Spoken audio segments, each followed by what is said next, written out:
Bonjour à tous, bonjour à toutes.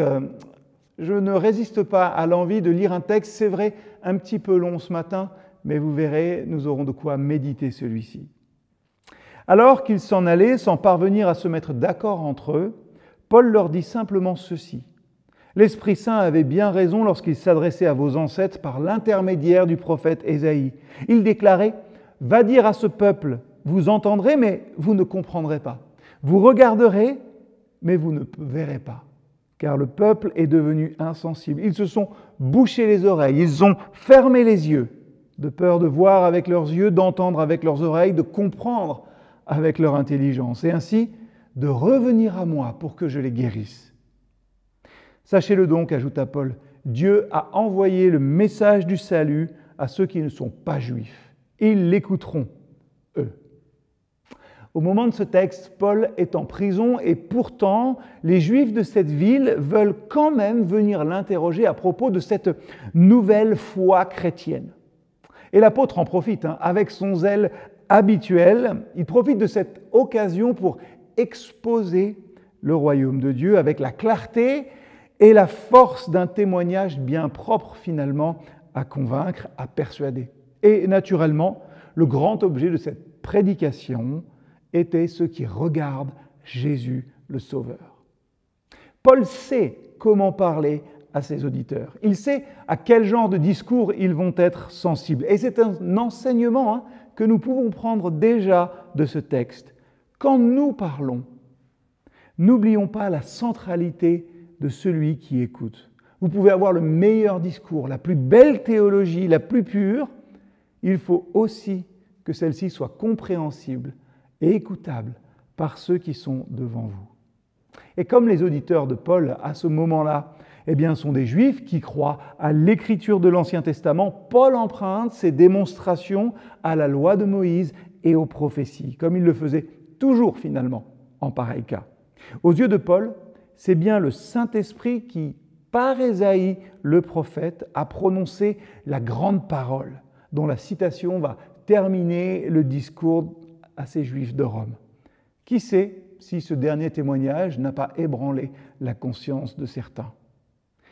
Comme partout et toujours, cette prédication puissante, elle persuadait les uns, tandis que les autres ne croyaient pas. Et les verbes dans le texte sont à l'imparfait, ça indique une lutte prolongée entre la foi et l'incrédulité, où l'on rejoint finalement notre expérience aujourd'hui encore.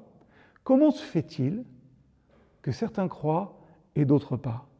Où l'on rejoint aussi notre souffrance souvent. Dieu endurcirait-il le cœur de certains ou de certaines? Quelque sens qu'on adopte, la cause première de cet endurcissement est bien la volonté rebelle du peuple. Parce que le but de la prédication, seul conforme à l'amour divin, est de sauver. Le but de la prédication est de sauver ceux qui sont en face. Et Dieu n'endurcit le cœur que de ceux qui sont déjà endurcis.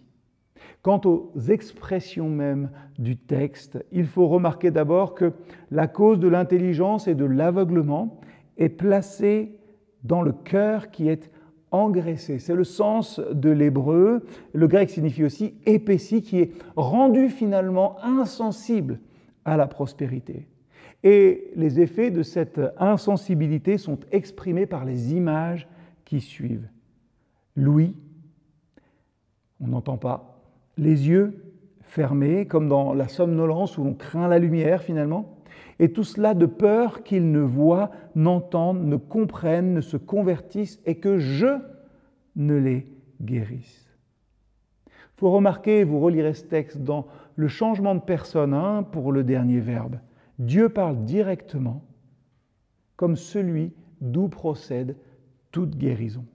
On a là une gradation profonde dans l'ordre des organes, comme ils sont énumérés, et l'ordre inverse serait également vrai, car il y a l'action et puis il y a la réaction. D'abord le cœur, l'ouïe, les yeux, et puis les yeux, l'ouïe et le cœur. Tout part du cœur et tout y aboutit dans l'œuvre du salut ou dans l'endurcissement. Et ce qui, dans l'hébreu, est un ordre de Dieu au prophète, est rendu par l'évangéliste comme une action de Dieu lui-même qui, par un juste jugement sur l'incrédulité de son peuple, a aveuglé les yeux et endurci leur cœur. C'était alors, c'est vrai, un fait accompli.